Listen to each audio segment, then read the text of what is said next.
1975 India में elections चल रहे हैं। लोग स्वतंत्र भारत के अंदर आजादी भरी सांस ले रहे थे और नॉर्मल दिन गुजर रहे हैं। और फिर आती है 25 जून की वो रात जिसमें सब कुछ बदल जाता है।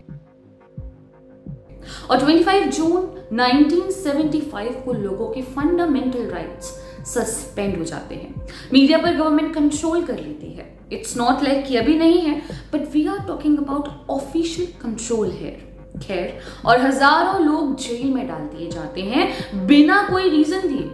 क्या इंडिया में उस वक्त डिक्टेटरशिप आ गई थी? आखिर इसकी असली वजह क्या है? आखिर इस कहानी का मेन विलन कौन है? चलिए आज जानते हैं। भाइयों और बहनों, राष्ट्रपति जी ने आपातकाल की घोषणा की है। इससे आतंकित होने का कोई कारण नहीं है। पार्ट 1, आखिर हुआ क्या था? प्राइम मिनिस्टर थी इंदिरा गांधी। उनके इलेक्शन को इलाहाबाद हाई कोर्ट ने 1975 में इलीगल डिक्लेयर कर दिया था। रीजन, कोर्ट ने पाया कि उन्होंने अपने इलेक्शन कैंपेन में गवर्नमेंट मशीनरी का मिसयूज किया था। जैसे कि एक गवर्नमेंट ऑफिसर यशपाल कपूर का यूज पर्सनल इलेक्शन वर्क के लिए किया गया था और स्टेट रिसोर्सेज का भी इनडायरेक्ट यूज कहीं ना कहीं चल रहा था। और इसी वजह से कोर्ट ने उनकी 1971 की इलेक्शन विक्ट्री को इनवैलिड डिक्लेयर कर दिया। कोर्ट ने यह भी कहा कि वो प्राइम मिनिस्टर के रूप में कंटिन्यू नहीं कर सकती और उन पर 6 साल के लिए इलेक्शन लड़ने पर बैन भी लगा दिया गया। अब प्राइम मिनिस्टर की कुर्सी खतरे में थी और फिर आया सबसे controversial decision. Part 2, emergency declared. ये बात है 25 जून 1975 की। रात में प्रेसिडेंट फखरुद्दीन अली अहमद ने इमरजेंसी अप्रूव की। आर्टिकल 352 के अंडर इंटरनल डिस्टर्बेंस का रीजन दिया गया और रात भर में इंडिया डेमोक्रेसी से इमरजेंसी रूल में शिफ्ट हो गया। सबसे पहला इंपैक्ट ये था कि fundamental rights, specially freedom of speech को सस्पेंड कर दिया गया। कोर्ट्स की पावर भी लिमिट कर दी गई, जिससे अगर किसी को बिना वजह अरेस्ट किया जाता है तो वो इफेक्टिवली कोर्ट में चैलेंज नहीं कर सकता था। Part 3, press censorship. सबसे पहला डायरेक्ट अटैक मीडिया पर हुआ। न्यूज़पेपर्स को पब्लिश करने से पहले गवर्नमेंट अप्रूवल लेना पड़ता था। एडिटर्स को इंस्ट्रक्शन मिलते थे कि क्या छापना है और क्या नहीं, और साथ ही कितना छापना है। क्रिटिकल न्यूज, अपोजिशन व्यूज और प्रोटेस्ट की कवरेज को रोक दिया गया। हिडन फैक्ट ये है कि इंडियन एक्सप्रेस और द स्टेट्समैन जैसे न्यूज़पेपर्स ने ब्लैंक एडिटोरियल स्पेसेस छोड़े, जो एक साइलेंट प्रोटेस्ट था उस वक्त। कुछ जर्नलिस्ट को इस दौरान अरेस्ट भी किया गया और कम्युनिकेशन चैनल्स जैसे टेलीफोन लाइंस मॉनिटर की जाती थी। एक तरह से पूरी इंफॉर्मेशन सिस्टम गवर्नमेंट की कंट्रोल में आ गई थी और यहाँ पे प्राइवेसी जैसी नाम की चीज रह ही नहीं गई थी। सोच के देखिए, एक दिन आप उठते हैं और जो सच है वो आप तक पहुंच ही नहीं रहा। Part 4, arrest and power. Emergency के दौरान maintenance of internal security act यानी कि मीसा का यूज करके हजारों लोगों को बिना ट्रायल के अरेस्ट किया गया। अपोजिशन लीडर्स जैसे कि जयप्रकाश नारायण, अटल बिहारी वाजपेयी और लाल कृष्ण आडवाणी को जेल में डाल दिया गया फॉर नो रीजन। सिर्फ पॉलिटिशियंस ही नहीं बल्कि स्टूडेंट्स, एक्टिविस्ट और ट्रेड यूनियन लीडर्स भी टारगेट बन गए। पुलिस को वाइड पावर्स मिल चुकी थी और प्रिवेंटिव डिटेंशन का मिसयूज हो रहा था। लोगों को बिना किसी एक्सप्लेनेशन के उठाया जाता था और महीनों तक जेल में रखा जाता था। Part 5, dark side, hidden facts. Emergency का सबसे कंट्रोवर्शियल और disturbing part forced sterilisation campaigns थे। फैमिली प्लानिंग के नाम पर लोगों को जबरदस्ती ऑपरेशंस के लिए फोर्स किया गया। ऐसे में टारगेट सेट किए जाते थे और लोकल ऑफिशियल्स प्रेशर में लोगों को पकड़कर कैंप्स में ले जाते थे। कई जगह वायलेंस का भी यूज हुआ। दूसरी तरफ स्लम डिमोलिशन ड्राइव्स भी चलाई गई। दिल्ली के तुर्कमन गेट जैसे एरियाज में लोगों के घर बुलडोज कर दिए गए, जहां प्रोटेस्ट भी हुआ और पुलिस फायरिंग तक की रिपोर्ट्स आई। इस दौरान पावर का एक मेजर सेंटर संजय गांधी बन गए।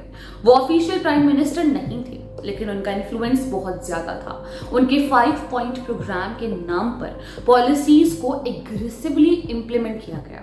सोचिए, एक अनइलेक्टेड पर्सन पूरे सिस्टम को इन्फ्लुएंस कर रहा था without any reason. Part 6, why Indira Gandhi did this, what was the motive. अब सवाल आता है कि हर चीज के पीछे मोटिव होता है, तो what was Indira Gandhi's motive behind all of it? तो बेसिकली हाई कोर्ट के फैसले का मतलब था कि उनकी कुर्सी खतरे में थी और उन पर 6 साल का बैन लग सकता था। इसके साथ ही देश में पॉलिटिकल इंटरेस्ट भी पीक पर था। जयप्रकाश नारायण की लीडरशिप में एक बड़ा मूवमेंट चल रहा था जहां ओपनली गवर्नमेंट को चैलेंज किया जा रहा था। स्ट्राइक्स, प्रोटेस्ट और पब्लिक एंगर बढ़ रहा था। सुप्रीम कोर्ट ने उन्हें टेम्पररी रिलीफ तो दिया, पर वो हाफ विक्ट्री थी। पावर टेक्निकली उनके पास थी, पर पॉलिटिकल कंट्रोल स्लिप हो रहा था। इसका ऑफिशियल रीजन दिया गया इंटरनल डिस्टर्बेंस और नेशनल सिक्योरिटी का हवाला भी दिया गया, पर रियल मोटिव था अपनी कुर्सी बचाना, अपोजिशन को सप्रेस करना और सिस्टम पर कंप्लीट कंट्रोल मेंटेन करना। ये डिसीजन सिर्फ गवर्नेंस का नहीं था, ये सर्वाइवल का डिसीजन था जो कि इंदिरा गांधी द्वारा लिया गया था। Part 7, how Sanjay Gandhi got so much power. यहाँ एक और पॉइंट है कि संजय गांधी ने खुले में इतना कुछ कैसे कर दिया। तो बेसिकली हुआ कुछ यूं कि संजय गांधी के पास कोई ऑफिशियल पोस्ट नहीं थी, लेकिन उनका इन्फ्लुएंस सिस्टम के हर लेवल पर था।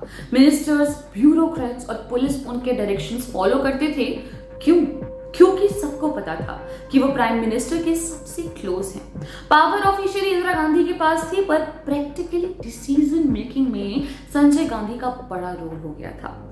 इमरजेंसी के एनवायरनमेंट में संजय गांधी ने अपना 5 पॉइंट प्रोग्राम एग्रेसिवली इंप्लीमेंट करवाया। पहला, फैमिली प्लानिंग यानी कि स्टेरिलाइजेशन। दूसरा, स्लम क्लियरेंस। तीसरा, tree plantation. Fourth, literacy. Fifth, dowry abolition. सुनने में कितने पॉजिटिव लगते हैं ये सारे, पर इम्प्लीमेंटेशन कैसे हुआ? फोर्सफुली, टारगेट्स के प्रेशर में, पुलिस और लोकल ऑफिशियल्स के थ्रू जबरदस्ती से। यहां से अब्यूजेस स्टार्ट होते हैं। ब्यूरोक्रेसी एक्सट्रीम प्रेशर में थी। ऑफिसर्स ऑर्डर फॉलो कर रहे थे क्योंकि उन्हें अपनी जॉब और पोजीशन का डर था।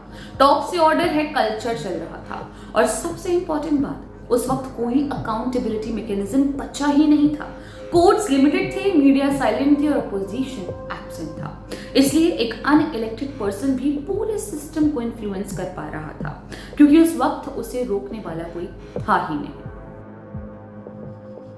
Part 8, the end. 1976 के एंड तक सिचुएशन बदलने लगी। इंटरनेशनल प्रेशर बढ़ रहा था और पब्लिक एंगर साइलेंटली ग्रो कर रहा था। फिर जनवरी 1977 में इंदिरा गांधी ने इलेक्शंस अनाउंस कर दिए। इमरजेंसी ऑफिशियली मार्च 1977 में खत्म हुई और फ्रेश जनरल इलेक्शंस हुए। सबको लगा गवर्नमेंट इजीली जीत जाएगी, लेकिन रिजल्ट ने सबको शॉक कर दिया। नॉर्थ इंडिया में कांग्रेस को हेवी डिफीट मिली और इंदिरा गांधी खुद इलेक्शन हार गई। यहाँ पहली बार सेंटर में नॉन कांग्रेस गवर्नमेंट बनी और जनता पार्टी पावर में आई। प्रति संविधान और विधि के अनुसार न्याय करूंगा। Well, today I have taken oath as the Prime Minister of this country, which is the most ancient of our country. Emergency ने इंडिया को एक बहुत बड़ा लेसन दिया।